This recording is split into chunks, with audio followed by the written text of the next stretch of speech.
այստեղ 12-րդ դարի վերջից Հայաստանի հյուսիսարևելյան շրջաններին բնորոշ ընդհանուր վերելքը ևս իր կնիքն է թողել։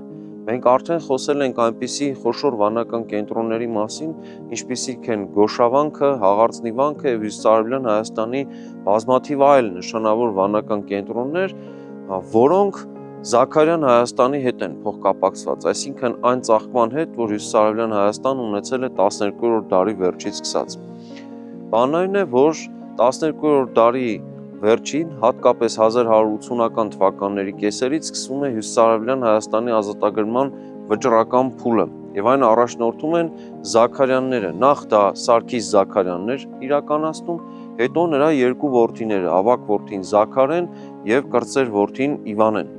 Եվ այս գործողությունների ընթացքում բնականաբար նրանց կողքին էր նաև Սարգիս Զաքարյանի եղբայր Վահրամը, որ ուտիքում հենց հատկապես նրա գործունեությունն էր աչքի ընկնում։ Նախագծի գլխավոր գործընկերն է Կոնվերս բանկը, ֆինանսական աշխարհի ձեր հուսալի գործընկերը։